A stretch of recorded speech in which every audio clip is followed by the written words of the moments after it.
first guest on the program tonight is the creator of Joining Forces. It's a national initiative to support and honor America's service members and their families. Ladies and gentlemen, please welcome the First Lady of the United States, Michelle Obama.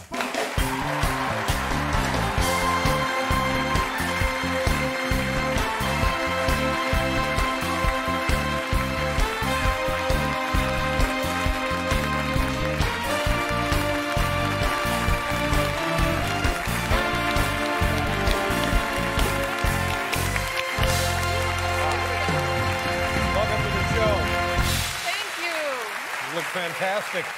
I gotta check it. Is there a guy in there? You just never know who you might find sneaking around in your coffee cup. Welcome to the program. Thank you very much. It's good to be here. Good to have you here. And I'm so thrilled and touched because of that moment I described when we met at the Regis show. And I just thought, well, that would be fun. Yeah. Be great to have her on the show. And by God, here you are. Here. Thank you so much.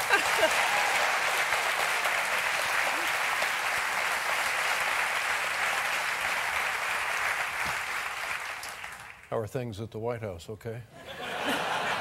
Things are good. Things are good. Trying to stay out of trouble. There's trouble everywhere in politics. Everywhere. Yeah, you have to be careful what you say, what you do, where you go, who you look at. Now, you don't have to answer this question. Okay. But this is the thing that I was thinking about.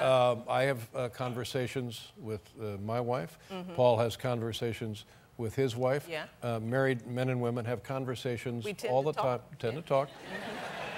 that are for no one else in the world but one another. That's right. But hypothetically speaking, at the end of the day, has your husband ever come home and said to you, "Oh, that John Boehner, what an idiot"? It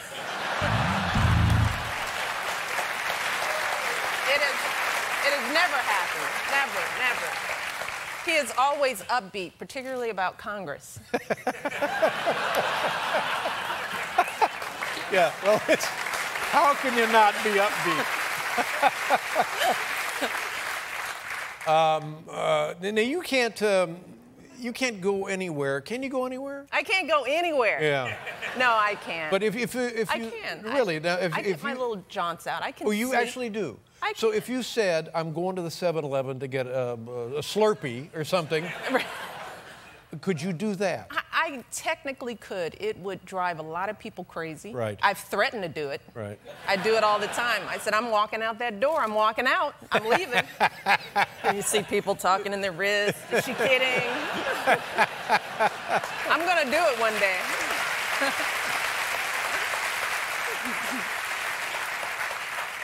Can you go shopping? Could you just... I have been... I sneak out, and we can do covert moves. Right. I've been to Target, Petco with Bo. Uh-huh. And how is Bo, by the way? Bo is wonderful. He is the smartest dog on the planet. Right.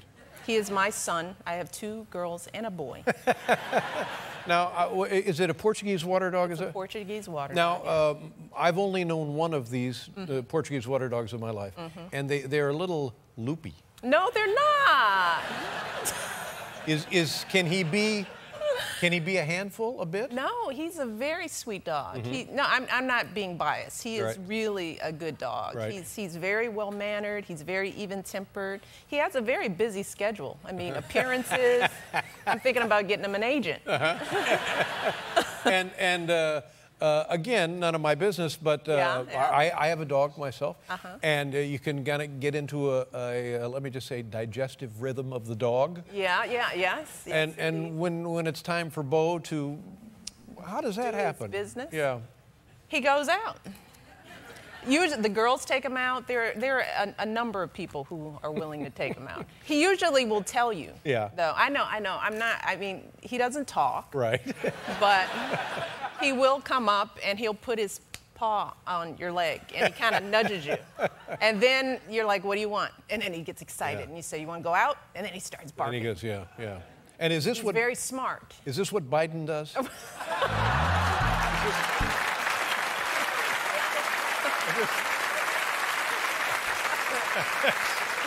Oh, no.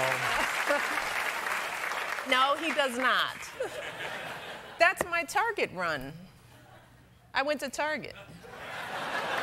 I thought I was undercover. I have to tell you something about this trip, though. Mm-hmm. No one knew that was me because a woman actually walked up to me, right? I was in the detergent aisle.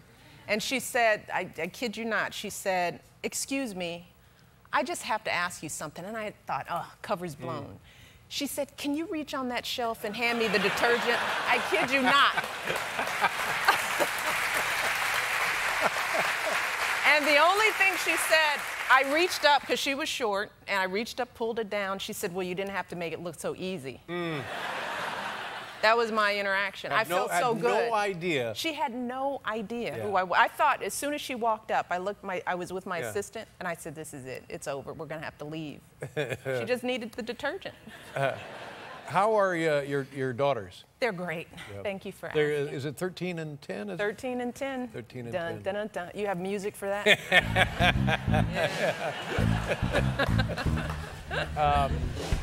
Is it? Thank you. Well done.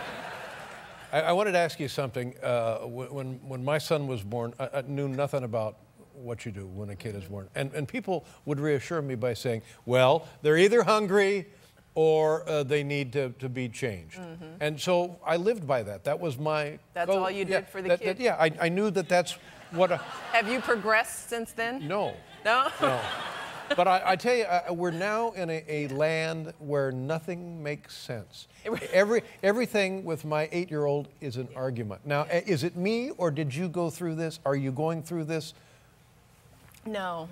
Sorry, Dave. It's you. Well, gosh. My children are perfect angels. Uh-huh. I'm sure it's because I'm such a good parent. Well, what do I need to know? I found myself in a conversation the other day. I just thought we could argue and we'll be here till Labor Day. What do you do to intervene when it happens? Well, it depends on what it is, you know. I mean, sometimes they just want to talk and express themselves, and then you can just sort of engage them. If it's about a rule, right? If it's, you got to go to bed, you know. No means no. That's the end of it, you know. Yeah. Well, this was something that we thought would be fun. This child rearing thing? No. We don't. No, this activity, and then he changed his mind in mid-course. And then what do? We're there to have fun, but yet he won't let himself have fun. You know, sometimes you just have to be the alpha. Mm-hmm. Have you tried being the alpha? No. No?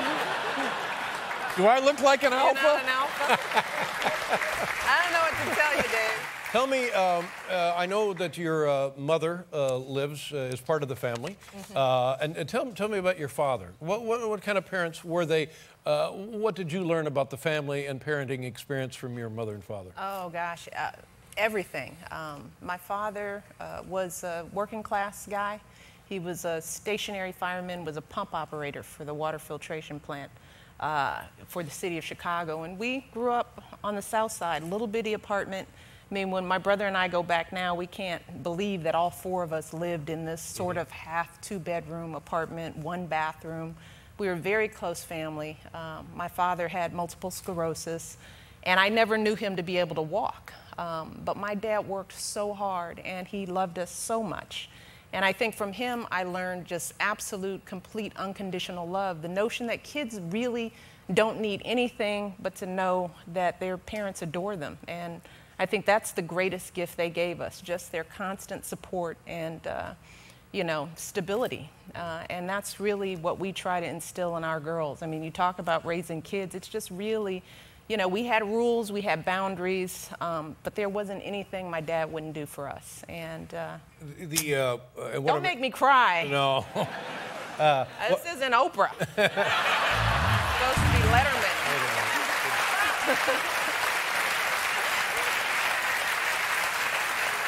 What's up? Where are the laughs? Did somebody tell you this was Oprah? Is that why you're here? Oh my! Someone misled the First Lady. Well, that's reassuring because to everybody who's a parent, all you really need is love and some boundaries and some rules, and everything else takes care of itself, is pretty much what you're saying here. Yeah, it's nice to have a roof over your head. Yeah. You know, you don't want to take for granted the fact that, you know, it's hard out here for families when they can't provide the basics. I mean, that was something my dad always had. He always had a job. He didn't have a high-paying job. But that's why it's so important to make sure people have work. You know, that's where, you know, people get their self-worth, and that's where, you know, they, you know, if a parent knows that they can give their kids the basics, you know, that's the stuff that makes them feel alive in so many ways. You mentioned the basics. Is a sense of basics now different than a sense of basics when you were a kid, do you think? You know, I mean, we all think, I mean, I'm like any, I think my childhood was wonderful, you know, and we didn't have, we had 7 channels, right? You didn't have 24-hour TV. The notion of a video game, remember they had Pong, you know, those 2 little slits in the ball that went back and forth. And we played that for hours. That was like, whoo, you know. You know, we went outside, we played in the yard. You know, it was a big deal if you rode your bike around the block, you know, and if you got to ride it through the alley, that was, whoo, a cool thing. Yeah. You know, so yeah, I feel like my childhood was much more simple than it is now for kids. Now, how much of those things that you remember and are meaningful to you can your kids do? I mean, you talk about a unique situation. Yeah. No other circumstance like this in the world. Right, What can you bring to that life that was brought to your life? You know, for us, it's the values. I mean, the thing that we try to do is make sure the residence is on the 2nd and 3rd floor of the White House. And what we want to have happen is when they get off that elevator and walk in our residence, that it feels like the South Side of Chicago. The same values, the same rules, the same sense of responsibility, because of course the stuff is different.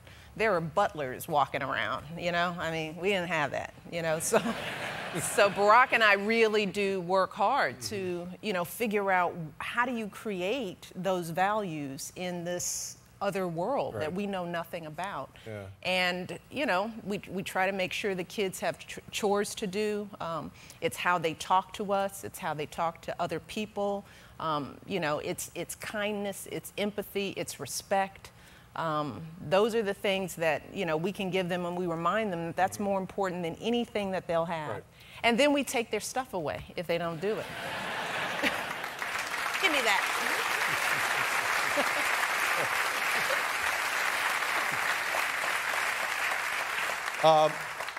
Great to have your mother living with you? Yeah, it is. It's really good. And great for the girls? Grandma's in the house? Absolutely. I mean, you talk about keeping the line when we're not around, you know, just understanding that when we're not there, I'm here, and he's traveling, that they have the same consistency. It's been just, you know, priceless. Do you try, should a person try to keep the unpleasant nature of politics away, diluted, watered down, or do you just let them experience and make of it what they will?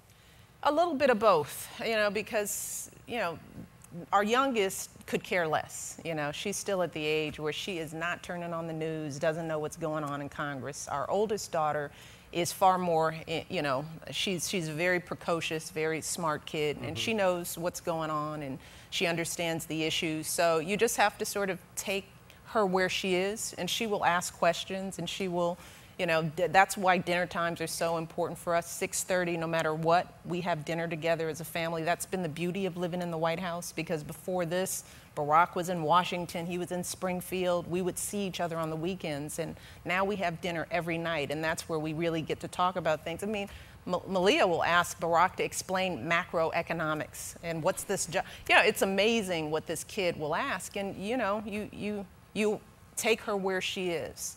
And one of the things she said, because they were reviewing something in school, and I think somebody was critical. And I asked her, I said, are you critical of her father? And she said, what did you think when that happened in class? And she said, I thought, that's his job. You know, that doesn't have anything to do with me. That's pretty good. That's pretty good. Here's something until about a year ago I was completely ignorant of, and that's the problem. I assumed that because we had a volunteer army, and when you see them in uniform going about their business, they strike you as nothing but smart young professionals, which is what they are. What didn't occur to me until about a year ago when it was called to my attention is often when they're out of the military and they come back, there may not be a life for them. Mm-hmm. Well, you know, as you know, a year ago, Jill Biden and I started joining forces with the primary goal of rallying this nation to support our troops, veterans, and their families, because many of us don't understand the challenges and the struggles. We take it for granted because we have 1% of this nation serving and protecting the rights of the other 99% of us. And I fell into that category with you. I don't come from a military family. And it wasn't until I started campaigning and traveling around to military bases where I got to meet these very resilient, proud, disciplined, smart individuals. And I thought, most Americans have no clue the level of sacrifice they're making so that we can live in freedom. Right. And this campaign is designed to make sure that every single member of our armed forces, our veterans and their families, understands that they live in a grateful nation and that we will be doing everything we can to rally support for them so that they never feel that they're alone in this struggle. And people who do feel that they are alone, what will be done for them? You know, what we encourage people to do is whatever they do best. You know, first of all, we encourage people to figure out where are the military families in their midst. You know, not everybody lives on a base. There are reservists, National Guards who are living in every community in this country. There is a military family in every community. Find out who they are. I mean, it can be something as simple as mowing the lawn. You know, giving a parent a break who is dealing with a loved one on their 5th deployment. I mean, just imagine what these military kids are going through. I mean, they are moving from base to base every few years. I've met kids who are on their 12th school in 13 years or in 11 years, but they're still keeping their grades up. They're still managing to keep it all together, trying to be the big brother to the younger siblings. I mean, just imagine what these kids need. And a lot of it is it's something small. If you're an accountant, provide some pro bono accounting services. If you're a church, embrace a family, bring them into your congregation. If you're a teacher. It doesn't have to be a check of $10,000, $20,000. It can be the smallest gesture you might think of toward another human. And I also made the mistake thinking that while these people are in uniform serving our country, that nothing looks better on a resume when they get back than I spent 3 years in the Marine Corps or the Army Corps. But again, doesn't always work that way now. Well, we're seeing some improvement. I mean, one of the things that Barack is trying to do is really make sure that our private sector employers are hiring, and we're seeing the unemployment rates among our military decreasing at a faster pace than the broader unemployment rate, which is a great thing. Right. But we also don't want them to forget the military spouses as well. I mean, these men and women are just as trained, just as prepared, just as competent. They're some of the best that this country has to offer. Has this situation, this dynamic, been in existence historically in this country? After World War II, did we see things like this? After World War I? You know, I think we probably did a better job then because there was a draft. There were more people. You know, everyone had a family member that was serving and sacrificing. And now we have an all-volunteer force. So not everyone is connected to someone who goes to war. And as a result, we've got to keep those families top of mind. Yes, absolutely. Now, there's another circumstance which is near and dear to my heart. Not that the first one isn't near and dear to my heart, but it's the notion of fat kids. I don't know.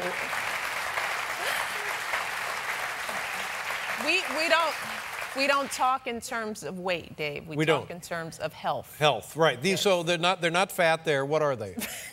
They're endangered dietarily. They're endangered nutritionally. Nutritionally endangered. But here's what I know. There's two culprits here. Sugar, we consume so much sugar in this country, and fat, we consume so much sugar and fat. And those are the two things that seem to be everywhere, for heaven's sakes. But we also don't move as much. You know, I mentioned when I grew up, there were 7 channels. Now a kid can watch TV for 24 hours straight. Right. The average kid is in front of a screen for 7.5 hours a day. The average American kid. The average American kid gets 7.5 hours of We screen got to get that time number a up. day. We've got to keep working. No, Dave, no. We can do so much better. That's why it's called Let's Move, not Let's Watch TV. I can remember a few years ago listening to somebody talk, saying that there had been some kind of a study. Kids who watched TV 8 hours a day, kids who played video games 8 hours a day, and didn't go outside. You described in your childhood being outside. When I was a kid, always outside. Yeah. They're no longer outside, and that is having a subtle change on them personally. In so many ways. I mean, we see it in school. I mean, it's not just important for kids to be strong academically, but they have to move and get good nutrition. Right. I mean, you know, you imagine your son, you know, sitting still for 10 hours a day and then trying to do something with them, right? Yeah. I mean, kids need to move because that gets their brain working and gets them focused. The other thing that I keep wondering about is you go into a store and say you want a can of green beans. You have your choice of, I don't know, maybe 10 different kinds of canned green beans. Why then, with so much food just down the street from everybody, are kids in the millions in this country hungry? Well, because we have millions of Americans who live in what we call food deserts, where there are communities that have no access to a grocery store, fresh produce. I mean, you think about in rural communities and many underserved urban communities. I've grown up in some of these neighborhoods where you have to get on a bus, take a cab to get to a grocery store to buy a head of lettuce. And that's one of the things that we're trying to address with Let's Move, is that we've got to make sure that families have access to fresh produce, because you can't tell a mother, feed your kid better, and then she can't afford the food and she doesn't have access to it. So we have to work in this country, and obesity and hunger are two sides of the same coin. Well, I always at this point in a conversation invoke the World Food Program, and people there tell me that starvation in the United States and around the world is one of the problems that we actually can solve. That's the beauty of this. So to people who need to get on a bus and go X number of miles to get whatever they need to survive, that seems like that could be fixed. It can be fixed, but we also have to make sure that parents have the information about the high levels of sugar and salt. Right. I don't think parents want to do the best for their kids, and sometimes you just get into habits. It happened to me before I came to the White House. One of the reasons why I started the Let's Move initiative is that my pediatrician pulled me aside and said, you need to look at what you're doing. We were eating out a lot. I was working, a lot of sugary drinks. The kids were, in front of the TV more than I would have liked. So we just need to give parents the information, and we need to be clear in this society that this is a problem, and it's a problem that's solvable, and give people some tools. And it's very obvious, the right best thing is very rarely the easiest Absolutely. thing. I mean, this takes work. We start with kids because kids are the easiest to change their habits. I mean, part of it is you look at somebody and you tell them to put down a soda, and they're already hooked. Sure. But if you stop a kid early, they won't develop those habits. One of the things I ask kids, I'll ask them, would you ever think to water a plant with a can of soda? And they say, well, of course not. But we just don't teach them to think that way about themselves, that there's a reason that you have water and you've got to have vegetables and you've got to have sunlight and air. So we need to have a different conversation in this country about our kids' health, because, they're our future, and there's no one in this country who doesn't want the best for our kids. We just need to work together to make it happen, and hopefully we're seeing some progress with Let's Move. Would it be all right if I come home with you? Please. Please. Come on. I've got a ride. I got lots of space. I bet you've got a ride. You can stay next door to Mom. Grandma and Dave. That could be a new show. Yes. Well, it's a real pleasure to spend time with you, and I can't thank you enough again, and look forward to seeing you after the election. Yeah, and thank you for inviting the military families here. Oh, that's right. We have, yes, people from different branches of the United States Armed Forces. This is the First Lady of the United States, Michelle Obama. Thank you, God Dave. bless you. My Thanks best so to your much. family.